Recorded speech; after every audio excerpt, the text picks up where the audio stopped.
Strike Behind the Design.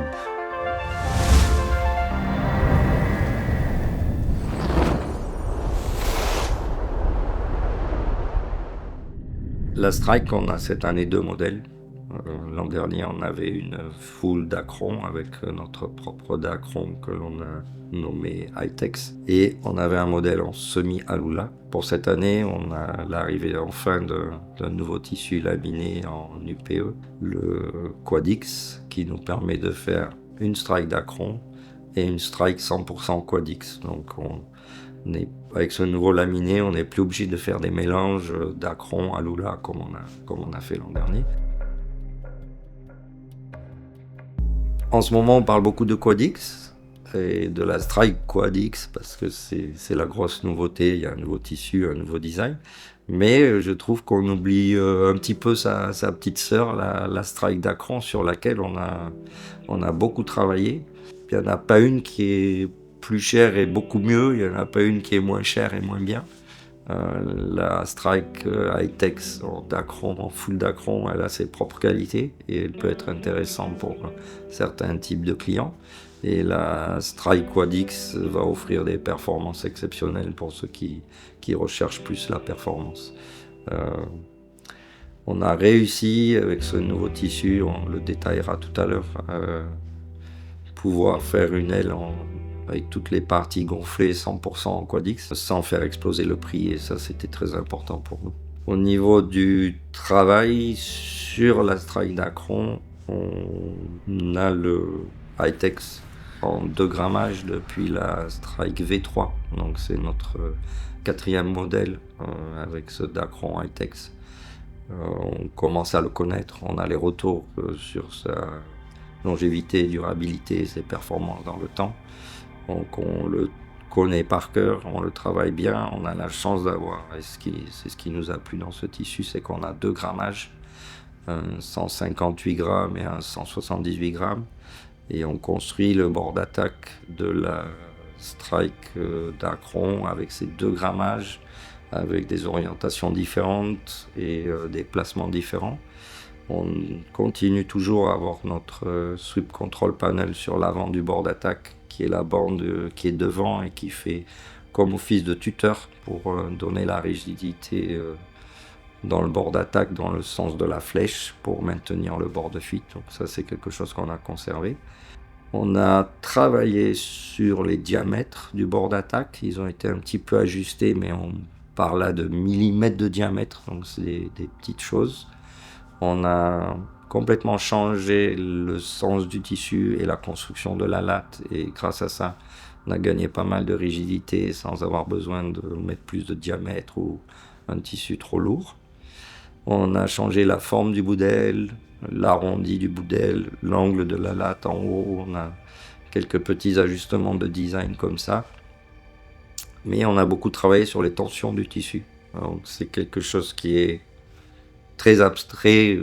Quand on parle de tension, c'est difficile d'expliquer qu'est-ce que ça veut dire, mais pour ceux qui ont fait de la planche à voile, ça ressemble un peu à ce qu'on ferait quand on étarque sa voile en bas au pied de mât. Quand l'aile se gonfle, surtout en Dacron, le bord d'attaque s'allonge. Il faut savoir que entre le Dacron pas gonflé, normal, et une fois gonflé, chaque segment de 30 cm, il s'allonge de 3-4 mm. Donc quand on sait qu'on a 5, 6, 7 segments et que chacun s'allonge, on arrive vite à avoir 1 cm d'extension du bord d'attaque. Il faut prendre ça en compte dans le design, il faut prendre ça en compte quand on fixe le tissu du SPI, du profil de l'aile, que quand on va gonfler, tout va s'écarter et tout va se tendre. Et ça peut vraiment changer le profil, ça peut vraiment aplatir le profil à certains endroits, le creuser à d'autres. Donc on fait énormément de tests avec Robert sur l'équilibre de toutes ces tensions dans l'aile. C'est important pour les performances, mais c'est aussi important d'avoir tous les tissus qui travaillent en harmonie pour que toute la wing puisse vieillir en harmonie et pas se déformer. On sait qu'au tout début du sport, au bout de 6 mois, on voyait que tous les bords de fuite des wings commençaient à flapper de plus en plus.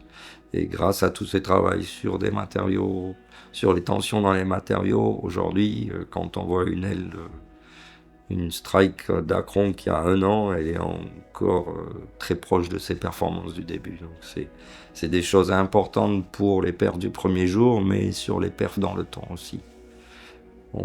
Voilà tout ce qu'on a fait sur la strike en Dacron.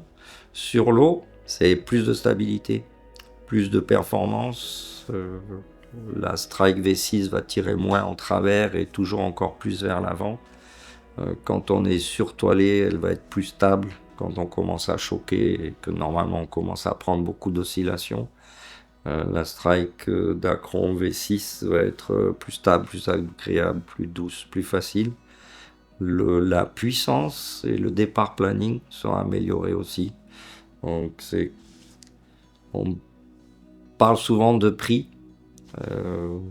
Moi j'aimerais qu'on parle de prix, plage d'utilisation, plaisir, parce qu'on s'aperçoit des fois que il faut peut-être 2 strike V6 par rapport à certaines autres propositions sur le marché où il faudrait 3 ailes pour couvrir la même chose. Donc des fois on se concentre sur le prix d'une wing, mais on ne se rend pas compte de la plage d'utilisation et la capacité, les strikes qu'on atteint aujourd'hui.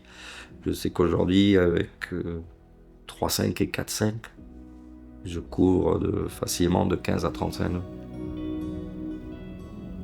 Très satisfait de notre Dacron High-Tex, très satisfait au bout de 4 modèles d'arriver à l'exploiter de mieux en mieux, le connaître. C'est important de ne pas changer tout le temps de matériaux.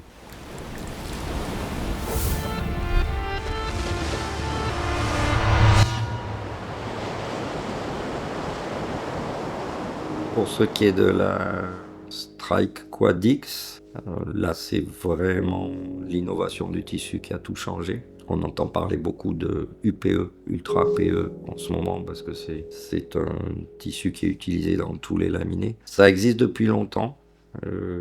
L'Ultra PE en fait c'est des fibres d'Inema. Donc c'est ce qu'on a dans nos lignes depuis le début du kite. Toutes les lignes de kite depuis le début sont en Inema. On sait que c'est cher. Depuis 25 ans, c'était pas vraiment disponible et accessible pour nos sports. Dans le yachting, la voile, ils l'utilisent depuis longtemps, mais dans des poids et des grammages qui correspondent pas à ceux dont on a besoin dans le kite ou pour nos wings. En kite, on travaille pour des bords d'attaque de 80 jusqu'à 180 grammes, et il y a très peu de choix en fait dans cette gamme de tissus parce que nos sports sont pas assez consommateurs de tissus pour que les fabricants de tissus vraiment investissent beaucoup de développement. Mais la Lula est arrivée, il a quand même révolutionné un peu les propositions de ce qu'on pouvait avoir avec des tissus d'Inema. Mais tout ce que j'ai toujours expliqué au niveau de la Lula restait vrai, c'est que ça transformait les kites ou les wings en produits 2 fois plus chers qu'avec un Dacron. Mais pour moi, c'était pas 2 fois mieux, donc le bénéfice était pas quand même intéressant, je trouvais. Donc l'an dernier, pour la première fois, on a utilisé de la Lula. On l'avait jamais mis dans un kite parce que ça faisait trop exploser les prix. On l'a mis dans la wing, mais il y a 50% d'Alula et 50% de Dacron. Et on avait trouvé un compromis perf-prix qui était génial. À force de fouiller, chercher, harceler tous les fabricants de tissus laminés, j'ai enfin trouvé un laminé qui correspondait à ce dont on avait besoin. Et quand j'ai pu faire les premiers protos de Strike avec le nouveau Quadix, qui est un laminé 4 couches, j'ai vraiment senti un gain.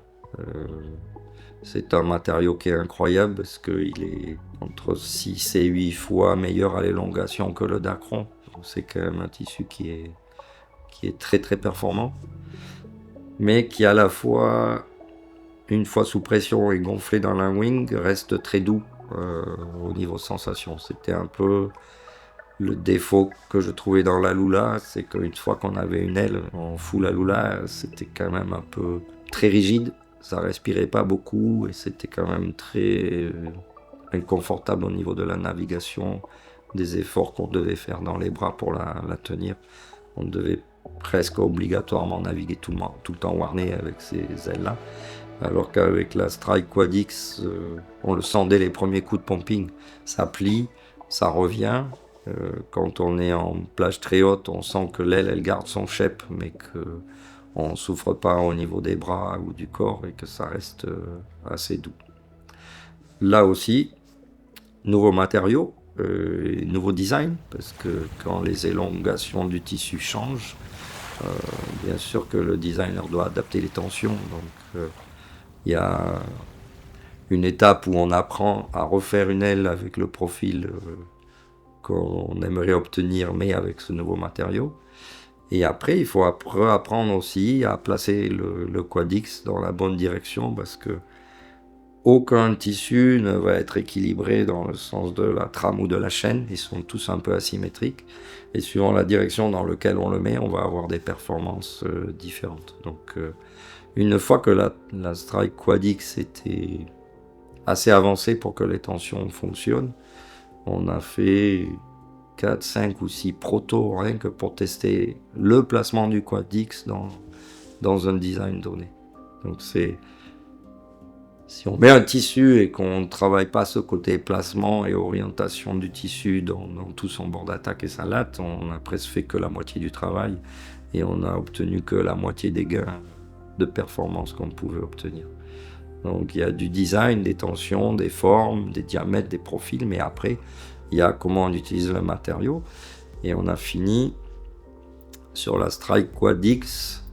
Il y a 4 orientations différentes en fonction du centre et jusqu'au bout d'aile du Quad X. On voit que normalement chez nos concurrents, ils choisissent un tissu et quand on regarde les ailes, du milieu jusqu'au bout, ils ont la même direction, le même placement. Et on voit qu'ils n'ont pas travaillé comme on l'a fait jusqu'au bout et vraiment réfléchir au placement de tissu, au centre, à la demi-aile et en bout d'aile. En sensation, on commence. Ce qui est sympa en ce moment, c'est que avec Robert, Mika, qui teste tous les produits avec moi depuis 20 ans maintenant, et Jules Chollet et Matt Argentin qui se sont rajoutés à l'équipe de test, parce que maintenant on arrive à la plage, on est 4, on est capable de faire des binômes, on est capable de tester presque 2 fois plus de matériel. On a vraiment été impressionnés par les résultats de sensations que la Strike Quad X pouvait apporter, parce que c'est très difficile jusqu'à aujourd'hui d'arriver à combiner flex, douceur, contrôle et rigidité qui sont des... Quand on parle de rigidité, souvent le confort s'en va, le flex, on parle aussi beaucoup de réponse, la façon dont ça flex et la façon dont ça revient. On a vraiment une Strike Quad X qui rentre dans une nouvelle dimension et les performances sont améliorées. Le départ planning, la puissance disponible au pumping est meilleure et la plage haute est encore poussée plus loin. Donc, certes, c'est un produit plus haut de gamme, il y a eu beaucoup de travail, c'est des tissus qui sont plus chers. À la fin, la Strike Quad X est plus chère, mais le gain de sensation, de performance et de plage d'utilisation et de plaisir qu'on a sur l'eau est vraiment bénéfique, vraiment compensé par le coût complet du produit, je dirais. Les premiers retours des freestylers, quand ils ont pris la Quad X, ça a été la hauteur des sauts, par exemple. Ils ont nettement vu qu'ils allaient dès les premiers sauts plus haut, et ils ont aussi constaté qu'ils volaient plus longtemps. C'était net pour eux, et j'étais à Hood River début septembre avec les protos définitifs, et j'ai pu les faire essayer à Christopher McDonald, notre champion du monde en freestyle, et je les regardais naviguer de loin, mais bon, je savais pas ce qu'ils aient. Quand Christopher navigue, c'est toujours magnifique. Donc, mais quand il est sorti de l'eau et revenu vers moi, je voyais son sourire et j'ai de suite compris que dès le premier essai, il avait adopté la Strike Quad X et qu'il était super content. On a un gain de poids de 300 grammes, 300-400 grammes suivant les surfaces entre la version High-Tex et la version Quadix. C'est beaucoup. Sur 2 kilos, quand on gagne 300 grammes, c'est important. On le sent au pumping, on le sent en navigation, mais on le sent beaucoup en free fly. Surtout qu'on a quand même gagné beaucoup de poids vers les extrémités. Donc en free fly, c'est vrai que la Strike Quadix, elle est encore plus légère, encore plus stable, et encore plus agréable qu'avant. Au niveau du Quadix lui-même, c'est un tissu UPE, donc ça c'est disponible sur le marché sous plusieurs formes. Alors, ce qui est important, c'est pas juste avoir de l'UPE, ce qu'il faut c'est avoir l'UPE et l'utiliser de la bonne façon. Et c'est comme quand on fait des foils en carbone, suivant le carbone qu'on met, le placement dans le mât ou dans le foil, ça change tout.